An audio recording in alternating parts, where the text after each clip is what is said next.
Bonjour à tous, ravi de vous retrouver. Bienvenue dans notre 13e émission. Pourquoi toujours plus de saisines de la médiation de l'assurance? Bonjour Arnaud. Bonjour. Alors aujourd'hui, c'est une journée un peu spéciale puisque ça va être une journée avec un scoop. Et oui, nous allons découvrir en avant-première, Arnaud va nous révéler quelques-uns des chiffres clés de la médiation de l'assurance en 2024. Je vous rappelle, nous l'avions déjà annoncé dans de précédentes émissions, que Arnaud est ici en tant que médiateur de l'assurance, mais également en tant que président du club des médiateurs, qui regroupe, comme vous le savez maintenant, les médiateurs de l'assurance et les médiateurs de secteur public ou plus institutionnel. Ce qui va permettre à Arnaud de nous donner sa vision sur la médiation dans son ensemble. Mais on va tout d'abord parler de la montée en puissance des saisines, et c'est une montée en puissance qu'on peut qualifier d'historique de la médiation d'assurance.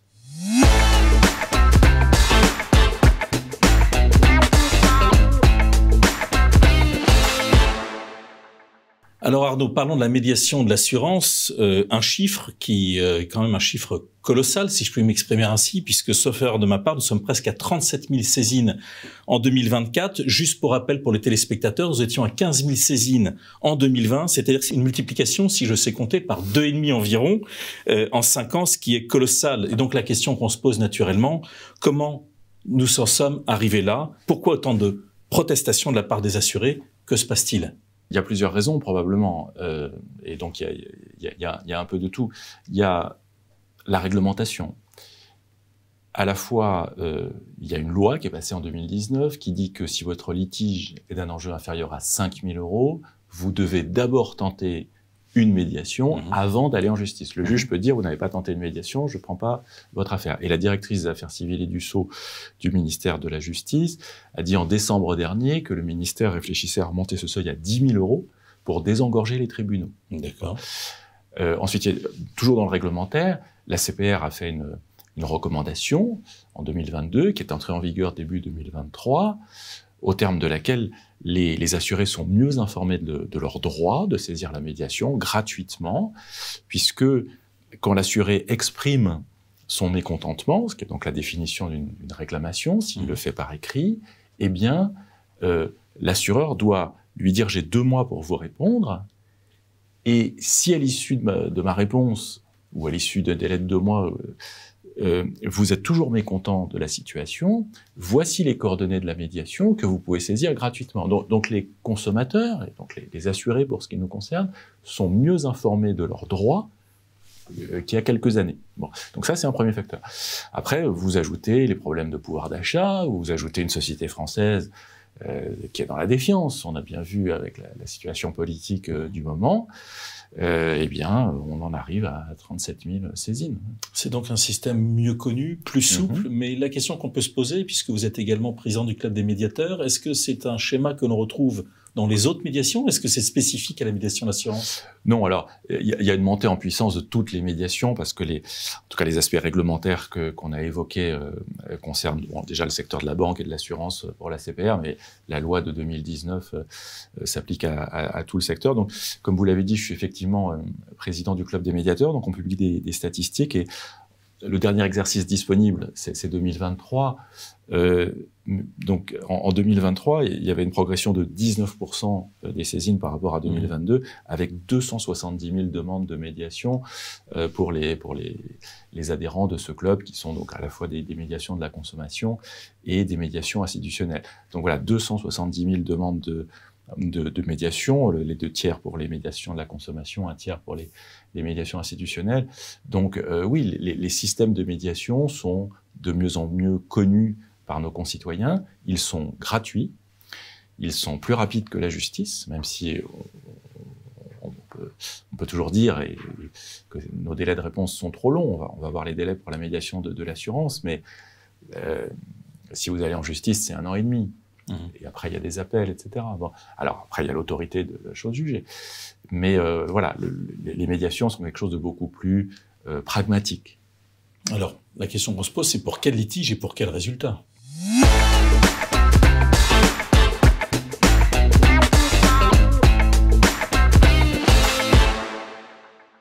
Alors, revenons à l'assurance, plus spécifiquement. Qu'est-ce qui nous intéresse en l'occurrence? Sur quel sujet réellement êtes-vous saisi?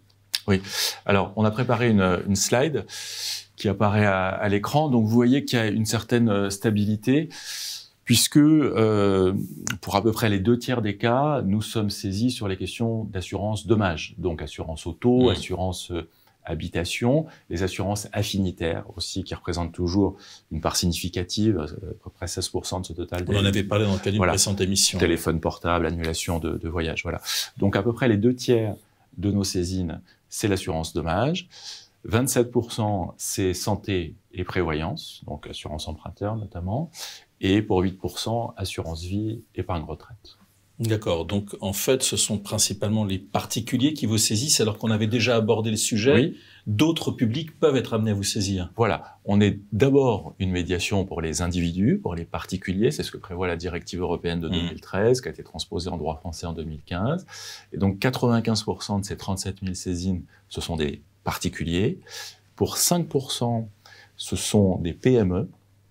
Depuis 2020, il y a eu un accord entre le ministère des Finances, c'était Bruno Le Maire à l'époque, le ministre des Finances, et la profession de l'assurance. Les PME peuvent nous saisir, quel que soit l'assureur. Et puis, depuis l'automne 2023, les collectivités locales peuvent également nous saisir. Et là, c'est plus modeste, on a eu en 2024 84 saisines des collectivités locales. Mais pour leurs litiges, que ce soit aux bâtiments communaux ou concernant leur personnel, des arrêts de travail que l'assureur ne veut pas prendre en charge. Donc voilà, on peut aussi être saisi par les collectivités locales depuis 2023. On en avait parlé brièvement la dernière fois, ce qui fait que ça élargit votre périmètre. Mais ont-ils raison de vous saisir? Ah ben alors regardons. On a préparé là aussi des slides qui vont arriver à l'écran. Donc premier point qui mérite d'être souligné. Dans 36% des cas. Donc, quelque part, je remercie la profession de cela, mais c'est un peu ambivalent. Les associations de consommateurs ne se réjouissent pas forcément de ce chiffre. Dans 36% des cas, le simple fait de nous saisir fait que l'assureur nous revient quelques semaines plus tard, dit j'ai réexaminé la situation et je vais payer. Dans 36% des cas. Donc, on n'a pas besoin d'instruire le dossier. Le dossier est résolu spontanément quelques semaines plus tard. Sachant que nous avions vu que vous êtes suivi dans 99% des cas, on en avait déjà parlé. Oui. Mais là, donc, on n'a même pas raison dans 36%. Là, on n'a même pas à instruire le dossier. Dans 36% des cas, le simple fait d'avoir été saisi, l'assureur revient vers nous et dit « je vais indemniser le sinistre parce que j'ai revu la situation ». C'était 10% des cas en 2019 et vraiment la profession a considérablement accru ce qu'on appelle des résolutions amiables. Alors, je m'en réjouis beaucoup, ça nous soulage. Les associations de consommateurs font remarquer que si dans 36% des cas, le simple fait de nous saisir a suffi, pourquoi est-ce que l'assureur n'a pas réglé la situation quelques mois plus tôt, avant la saisine de la médiation? Bon, mais voilà, ne boudons pas notre plaisir et je remercie la profession de sa coopération, puisque un certain nombre de dossiers sont comme ça spontanément résolus. Voilà. Alors ensuite, quand nous examinons le dossier sur le fond, il est recevable, l'assureur n'a pas fait de proposition amiable. Donc, dans 71% des cas, on confirme la position de l'assureur. Donc, on n'est pas des fous furieux. Dans 71% des cas, l'assureur avait correctement appliqué le contrat. Donc, on essaie d'expliquer avec pédagogie à l'assuré que le contrat qu'il a souscrit fonctionne comme cela. Et voilà, quoi qu'il en pense, l'assureur a correctement appliqué le contrat. Et donc, pour le solde, dans 29% des cas, on donne raison à l'assuré. Voilà. Et donc, quand on combine les deux slides que nous venons de voir, eh bien, on arrive à un chiffre historique qui est qu'au total, dans 55% des cas, quand l'assuré nous a saisi, que le dossier était recevable, eh bien, il a obtenu satisfaction en tout ou partie, par rapport à ce qu'il demandait. C'est un chiffre historique puisque c'était 35% des cas en 2019. 55% des cas. C'est intéressant ce chiffre. Vous avez presque un équilibre parfait entre les assureurs et les assurés. Alors et c'est notamment parce que les assureurs ont beaucoup développé les transactions amiables. Ce n'est pas parce que la médiation donne beaucoup plus souvent raison, en tout cas en pourcentage, aux assurés, c'est parce que les transactions amiables des assureurs ont été considérablement développées au cours des dernières années. Donc je remercie la profession de cette attitude coopérative. Mais du coup, effectivement, pour répondre à votre question, est-ce que c'est intéressant de saisir la médiation? Dans 55% des cas, ceux qui nous ont saisis ont obtenu quelque chose. Donc on peut se demander si on ne va pas vers une médiation encore plus étendue. Oui, ces chiffres donnent envie de nous saisir, oui, c'est clair.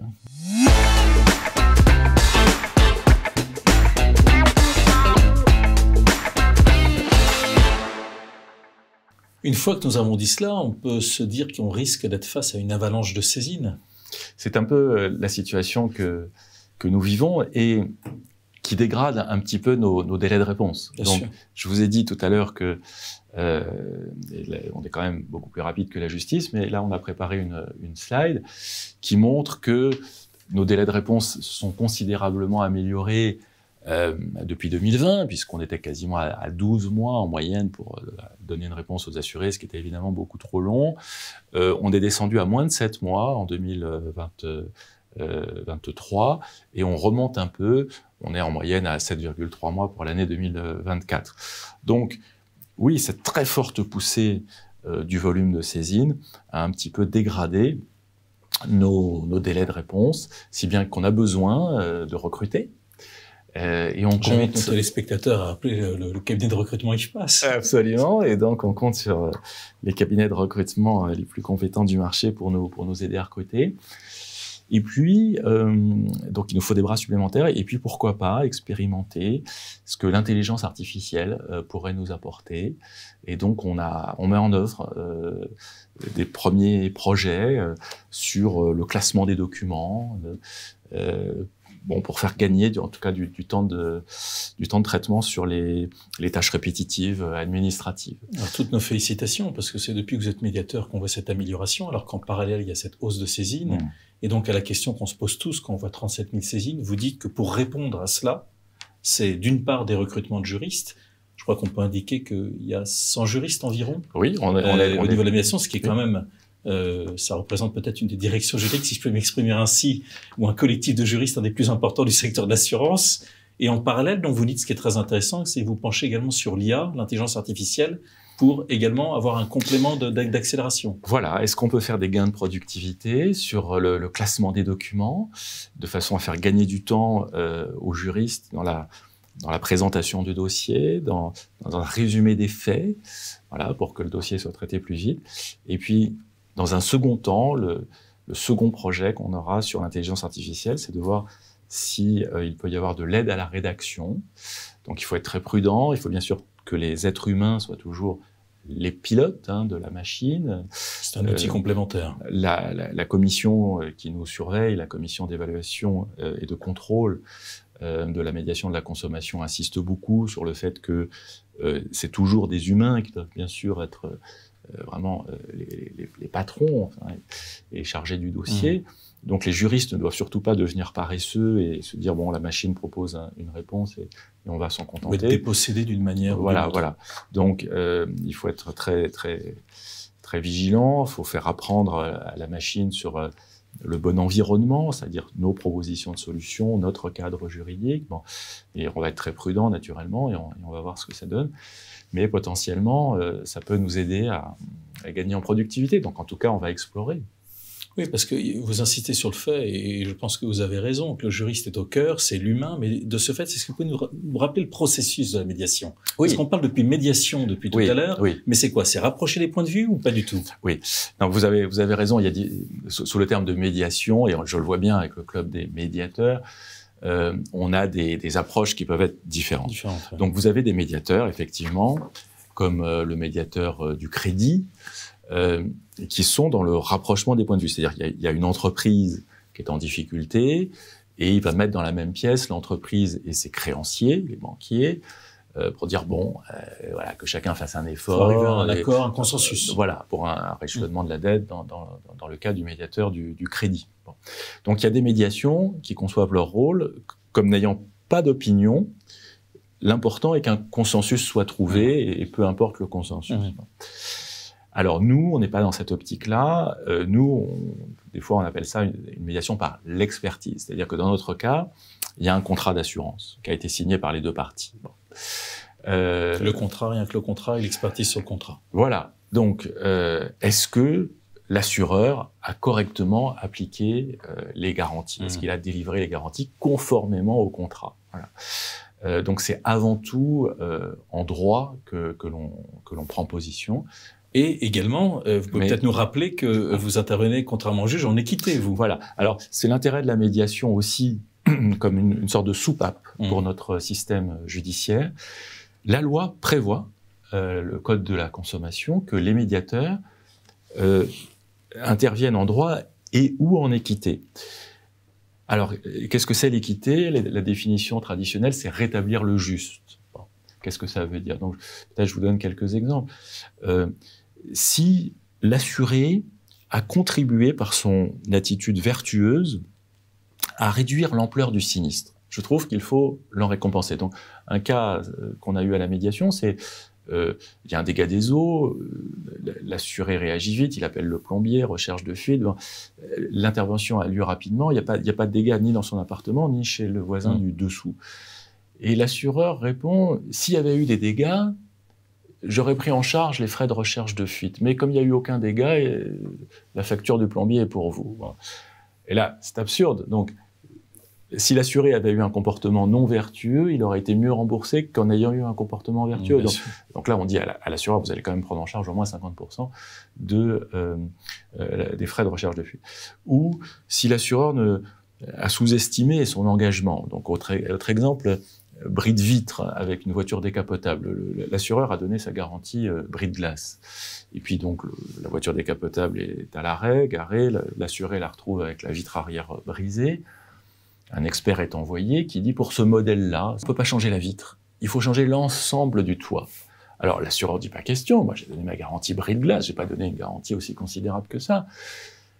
Et nous on dit, bah écoutez, tant pis pour vous, si vous ne savez pas ce que vous assurez, la seule façon de délivrer votre garantie, c'est de changer effectivement l'ensemble du toit. Donc, et on a été suivi. Bon. Ou il y a des circonstances dramatiques. Par exemple, le mari tue son épouse, met le feu à la maison et se suicide. Donc affreux. Et il y avait 3 enfants qui étaient à l'école au moment des faits. Bon. L'assureur dit, je ne paierai rien. L'incendie de la maison est une faute intentionnelle de mon assuré, une faute dolosive. C'est-à-dire qu'il savait ce qu'il était en train de faire, pour autant qu'il avait sa conscience. Mais... Donc juridiquement, l'assureur a raison, c'est son assuré qui a mis le feu à la maison, l'assureur, juridiquement, n'a pas à payer. On est saisi par les grands-parents pour le compte des petits-enfants, il y avait 30 000 € de dette encore à rembourser sur la maison. On a dit à l'assureur, bon, les enfants ont déjà perdu leurs 2 parents, peut-être que vous pouvez quand même indemniser pour 30 000 € pour qu'au moins la dette soit effacée. Ce que l'assureur a fait. Donc ça, c'est des positions en équité, puisque juridiquement, l'assureur avait raison. Mais en équité, vu les circonstances dramatiques, on dit, bon, peut-être que vous pouvez faire un jet. C'est Arnaud le Juste. Et on est suivi. On voit bien l'utilité que vous avez et toutes nos félicitations pour le secteur, pour les assurés, mais également pour l'image des assureurs. Donc le rôle est primordial. Et de ce fait, on peut se demander, est-ce qu'on n'a pas intérêt à aller vers plus de médiation? Non, vous avez raison, c'est une très bonne question. En fait, tout le monde, enfin, c'est l'impression que j'ai, tout le monde a envie d'aller vers plus de médiation. Au niveau européen, 10 ans après la directive européenne de 2013, qui généralise donc la médiation de la consommation dans toute l'Europe, la Commission européenne a mis un nouveau texte sur la table, donc en 2023, donc il avance au rythme européen, un rythme assez lent, mais ce texte prévoit d'élargir encore les possibilités de saisir les médiations de la consommation aux aspects précontractuels ou de faire des actions de groupe. Bon. Donc au niveau européen, on a envie de développer les médiations de la consommation. Au niveau français, Éric Dupond-Moretti, quand il était ministre de la Justice, avait fait du développement de la politique de l'amiable une de ses priorités. Et il avait développé des audiences de règlement amiable pour les tribunaux, mais également, il a souhaité que les médiations donc, de la consommation jouent un rôle accru. Et, comme je l'ai dit, la directrice des affaires civiles et du Sceau, en décembre dernier, indiquait que le ministère aimerait bien faire passer le seuil en deçà duquel on ne saisit pas la justice, de 5 000 à 10 000 €, de façon à désengorger les tribunaux. Donc, tout converge, voilà, tout converge un peu pour que le rôle des médiations s'accroisse encore dans le futur. Si nous comprenons bien vos propos, monsieur le médiateur, on ne va pas vers une diminution des saisines, bien au contraire. mon pronostic n'est pas celui-là, effectivement. Après, si les pratiques commerciales deviennent merveilleuses et s'il n'y a plus aucun souci, ça devrait être notre objectif, que les médiations disparaissent, parce qu'il n'y aura plus aucun litige. Mais j'en suis pas sûr. Merci beaucoup Arnaud. À bientôt, merci.